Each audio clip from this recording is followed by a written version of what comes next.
이혼은 못하겠는데 그 상간녀, 상간남은 절대 가만 못 두겠다. 지금 딱 이 마음이신 분들 잘 오셨습니다. 이혼 안 해도 됩니다. 상간자만 콕 집어서 위자료 받아낼 수 있어요. 방법을 모르고 시작하면 오히려 내가 당할 수 있어요. 오늘 이 영상 제대로 된 방법으로 확실하게 이기는 법을 알려드리겠습니다.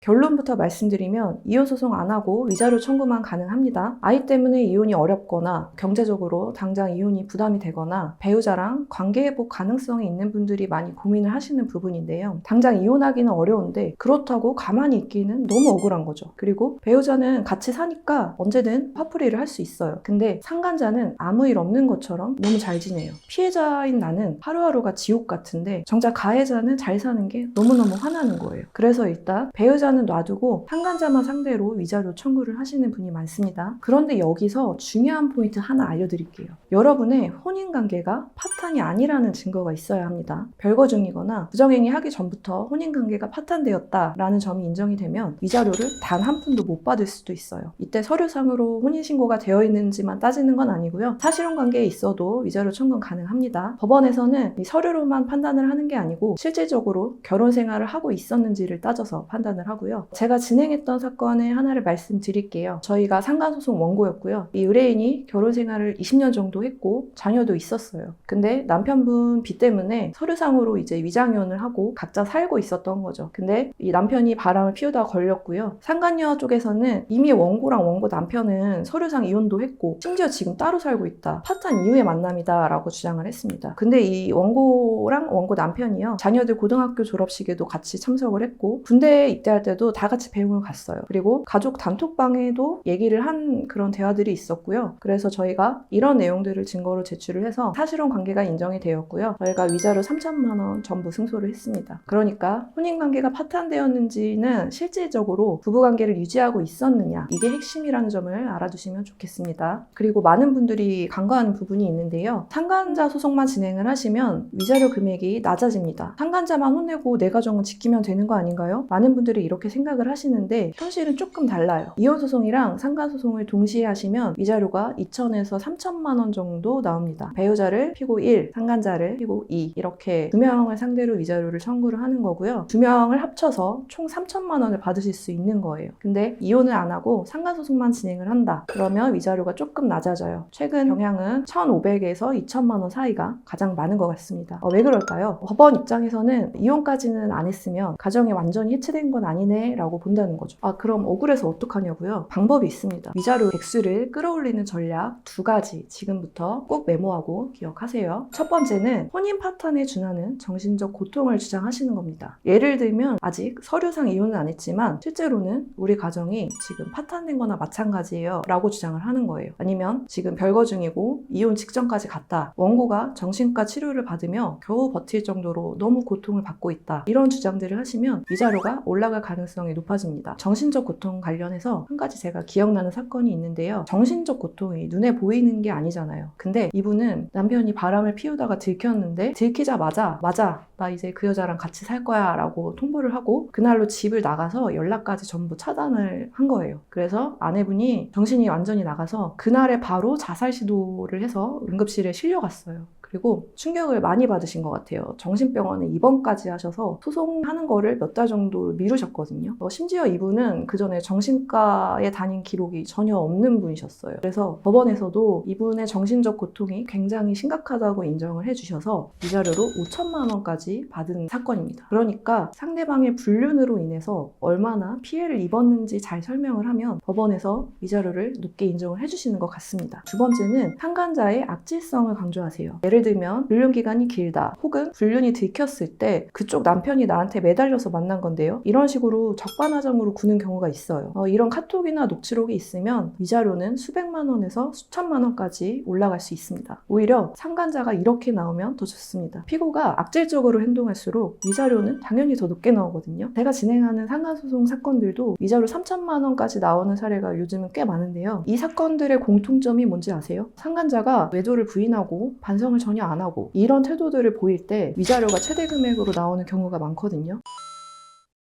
상간소송 진행하시기 전에 꼭 체크해야 될 사항이 있습니다. 배우자가 소송에 협조를 안 해주거나 상간자 편을 들어줄 가능성이 있다. 그러면 상간소송은 다시 한번 고민을 해보시는 게 좋아요. 왜냐면요, 배우자가 상간자 편을 들어주면 부부관계가 더 나빠질 수밖에 없는데요. 상간녀 소송을 시작을 하면 남편이 갑자기 가출하거나 이혼소장을 보내는 경우까지 있어요. 이미 원고의 부부관계가 파탄이었다라고 주장을 하기 위해서인데요. 상간녀를 떼어내고 가정을 지키려고 소송을 시작했는데 오히려 남편이 나한테 이혼을 요구하는 상황이 돼버려요. 상간소송은 단순히 돈 받는 싸움이 아니라요, 심리전입니다. 소송 전에 배우자의 태도를 분석을 하시고 시작을 하셔야 내 가정을 지킬 수 있습니다.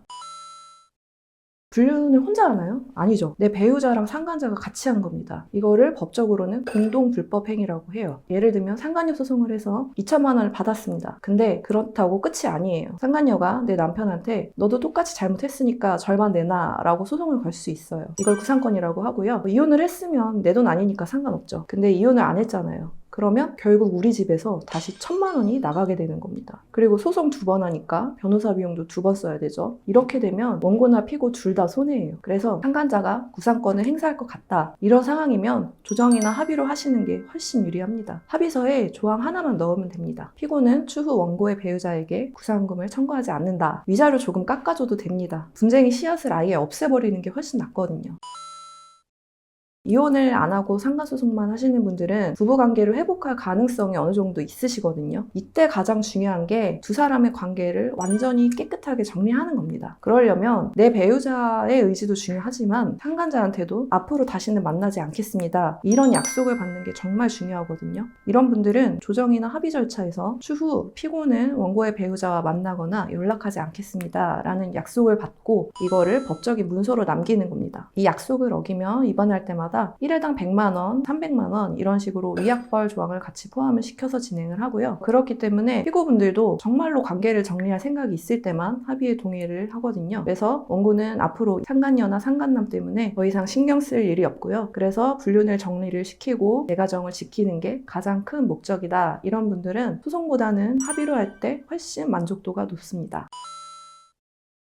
지금 이거 제대로 체크 안 해두면 나중에 이혼 청구 자체가 기각될 수 있다는 사실 알고 계셨나요? 우리 민법은요, 배우자의 부정행위를 이유로 이혼 소송을 할 때 그 사실을 안 날로부터 6개월 이내에 해야 한다고 기간에 제한을 두고 있습니다. 6개월이라는 시간이 생각보다 정말 짧습니다. 만약에 이 골든타임을 놓치면 부정행위를 이혼 사유로 주장할 수 없습니다. 다만 6호, 기타 혼인을 계속하기 어려운 중대한 사유로 주장을 할 수는 있는데요. 6호 사유로 이 자료를 인정받기는 쉽지는 않습니다. 오늘은 현실적인 이유로 이혼은 하지 않았지만 상간녀나 상간남을 응징하기 위해서 상간소송을 준비 중이신 분들을 위해서 알아야 할 내용을 정리를 해드렸습니다. 지금 내 상황에서 소송을 하는 게 득인지 실인지 전략이 필요하신 분들은 아래 고정 댓글에 있는 링크나 연락처로 문의를 주시면 답변 드리겠습니다. 감사합니다.